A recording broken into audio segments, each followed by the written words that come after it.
Faly miarabantsika rehetra amin'ny anaran'ny Tompo ry havako.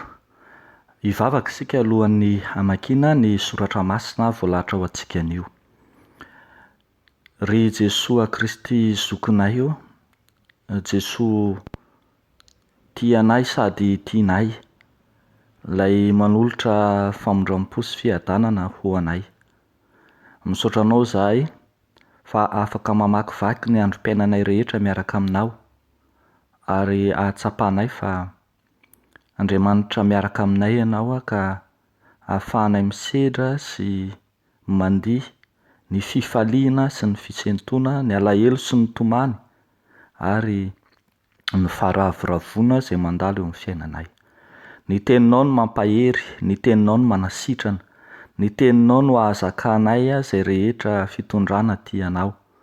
Koa dia irao ny fanainao masina hitoetra betsaka aminay, hialoha lalana ny teninao hanazava izany aty anatinay, amin'ny anaran'i Jesoa Kristy Tompo. Amen. Mofinaina voalahatra ho antsika anio ry havako hitantsika eo amin'ny bokin'ny Genesis toko 2:20, ny andininy voalohany hatramin'ny andininy 2:20.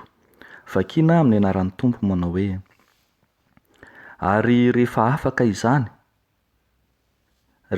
izany zavatra izany, dia nizahan'Andriamanitra toetra Abrahama, ka hoy izy taminy: ry Abrahama, ary izy: inty aho.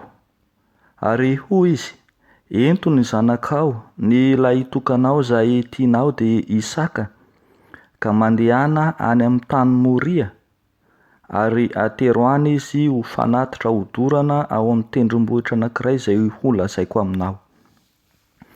Ary ny fomaraina koa Abrahama dia nanisy lasely ny borikiny ka nitondra zatoviny 2 lahy koa niaraka taminy, ary Isaka zanany. Ary namaky ny hazo ataina amin'ny fanatitra hodorana izy, dia niainga ka nakany amin'ny tany izay efa nolazain'Andriamanitra taminy. Ary noho ny tamin'ny andro fahatelo, Abrahama dia nanompo ny masony ka nahatazana ny tany tery lavitra ery. Ary hoy Abrahama tamin'ny zatoviny: mijanona eto amin'ny biriky ianareo, fa izaho sy ny zazalahy andeha ankery, ary hivavaka izahay dia hiverina eto aminareo indray. Dia nalain'i Abrahama ny hazo ataina amin'ny fanatitra hodorana ka natataony any Isaka zanany, fa izy kosa nitondra ny afo sy ny antsy teny an-tanany, ary dia niara nandeha izy mianaka. Ary Isaka niteny tamin'ny Abrahama rainy ka nanao hoe: ry ikako. Dia hoy izy: ity aho anaka. Ary hoy izy: indreto ny afo sy ny kitay, fa aiza kosa izay ondry atao fanatitra hodorana? Fa hoy Abrahama: anaka, Andriamanitra no ahita izay ondry atao fanatitra hodorana. Dia niara nandeha izy mianaka. Ary rehefa tonga tao amin'ny tany izay efa nolazain'Andriamanitra taminy izy, dia nanorina ny alitara teo Abrahama ka nandahatra ny kitay, dia namatotra ny Isaka zanany izy ka nametraka azy tambonin'ny alitara teo ambonin'ny kitay. Ary Abrahama naninditra ny tanany ka nandray ny antsy mba hamonoany ny zanany. Fa niantso azy ilay anjelin'i Jehovah tany an-danitra ka nanao hoe: ry Abrahama, ry Abrahama. Ary hoy kosa izy: inty aho. Dia hoy izy: aza maninditra ny tanànao amin'ny zazalahy, ary aza maninona azy akory ianao? Fa hitako izao fa matahotra an'Andriamanitra ianao ka tsy narovanao tamiko ny zanakao, dia nilay tokanao. Ary Abrahama niherika nijery ka indro nisy ondry lahy te hivony, voasangazotry ny kirihitr'ala ny tandrony. Dia lasa Abrahama ka naka ny ondry lahy ary nanatitra azy ho fanatitra hodorana ho solon'ny zanany. Any anaran'izany tany izany dia nataony Abrahama hoe Jehovah Jireh. Dia izany no nanaovana mandraka ankehitriny ny hoe any atendrombohitra no isehoan'i Jehova. Ray Masino, manamasinanay amin'ny fahamarinana, ny teninao no fahamarinana. Amen. Ho ampitomboana mandrakariva ao aminareo ry havako ny fahasoavana sy ny famindrampon'Andriamanitra ray sy Jesoa Kristy tompony finoantsika. Amen. Tantara miavaka ry havako no tantaran'ity Abrahama mpanompon'Andriamanitra izay hitantsika amin'ny mofinaina ity. Miavaka satria hitantsika fa olona anankiray izay nanatanteraka ny fanompony tao anatin'ny fahanterana i Abrahama. Efa ananika ny 100 taona no indro manatanteraka izao fanompona eo anatrehan'Andriamanitra izao izy. Fanompona miavaka satria tao anatin'izany fahanterana izany no nizahan'Andriamanitra toetra azy ary dia indro aza fa ao anatin'izany koa no nitarafana ny fandrosoany amin'ny finoana. Satria tsika fantatsika rehetra fa ny dikan'ny teny hoe Abrahama dia midika hoe rain'ny mino, ka nitarafana ny maha rain'ny mino sy ny fandrosoany amin'ny finoana raha teo izao fizahany toetra izay nitakiana taminy izao. Andeha ary ho tsoahantsika avy amin'izany ny lohahevitra manao hoe ny mpino miroso amin'ny finoana. Ny mpino miroso amin'ny finoana, voalohany dia miroso manatratra ny vinan'Andriamanitra. Miroso manatratra ny vinan'Andriamanitra. Eto dia nisy iraka nanorahana ny Abrahama dia ny hanatitra ny zanany ho atao fanatitra. Tsy haivitsika ry havako fa efa tao anatin'ny fahanterana, efa tao anatin'ny ady lalina vao mba nahazo an'ity zaza Isaka ity Abrahama, efa nitalaona tamin'Andriamanitra ary azo lazaina fa fanomezan'Andriamanitra mihitsy aza. Kanefa dia misy iraka nomen'Andriamanitra ny Abrahama eto ny hanaterana azy ho fanatitra indray. Eo anatrehan'izany ry havako malala dia hitantsika fa tena nanao zava-dehibe izany iraka sy antso izany i Abrahama. Tsy nitady ny olana i Abrahama dia zanako ve no atao fanatitra, io ary rehefa mba nangatahako taminao efa antitra vao nahazo amin'io. Tsy nitady ny olana i Abrahama fa nitady ny fomba hanatanterahana ny iraka izay nanirahan'Andriamanitra azy. Dia voaporofitsika eto amin'ity mofinaina ity manomboka amin'ny 1 zany hatramin'ny 9 dia hitantsika fa nitady ny fomba rehetra Abrahama hanatanterahana azy. Io ary izy zany zao fa mivonona ampiasa ny finoany amin'ny alalan'izay zavatra hita sy izay zavatra misy teo am-pelantanany. Dia lasa izy dia nasiany lasely ny boriky eo amin'ny 13 zany dia nampiasa ny zatoviny roalahy izy, dia naka ny sakazanany izy, dia naka ny hazo ataina na ny kitay hoy itsika, dia ery amin'ny 14 dia mbola naka afo sy antsy, nitondra afo sy antsy teny an-tanany koa izy. Ry havako malala, ny finoanan'Andriamanitra dia manana tanjona hanatratra izay baikon'Andriamanitra, izay hanirahan'Andriamanitra antsika ary mibanjona izay iraka sy ny votoatin'ny iraka hanirahan'Andriamanitra antsika, fa tsy sanatria mitady izay olana tsy hatanteraka izany. Mampahatsiaro antsika anie izao tantara izao ny amin'ny tantaran'i Davida kely izay nampiasa ireo vato kely teny an-tanany mba entina handresena ny Goliata lehibe sy ny fitaovana rehetra izay nananany tamin'izany fotoana izany, niainga tamin'izay nisy teo am-pelantanany.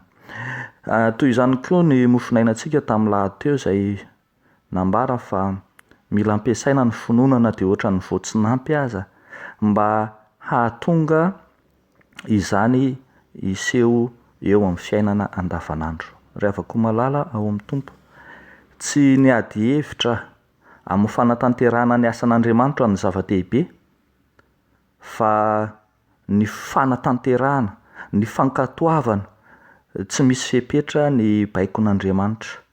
Tsy ho be ady hevitra hitady ny fototr'olana sy hitady ny olana mandrakariva, fa handroso amin'ny fankatoavana hanatratra ny vinan'Andriamanitra. Mila miainga eo amin'izay misy isika mba hiasan'ny finoana eo amin'ny fiainantsika rahateo. Miainga amin'izay misy ampina finoana no manatratra ny vinan'Andriamanitra. Fa ny zavatra faharoa izay hitantsika eto amin'ity soratra masina ity koa ndry havana dia ny hoe ny mpino miroso amin'ny finoana dia mivonona hiaona amin'Andriamanitra. Ny mpino miroso amin'ny finoana dia mivonona hiaona amin'Andriamanitra.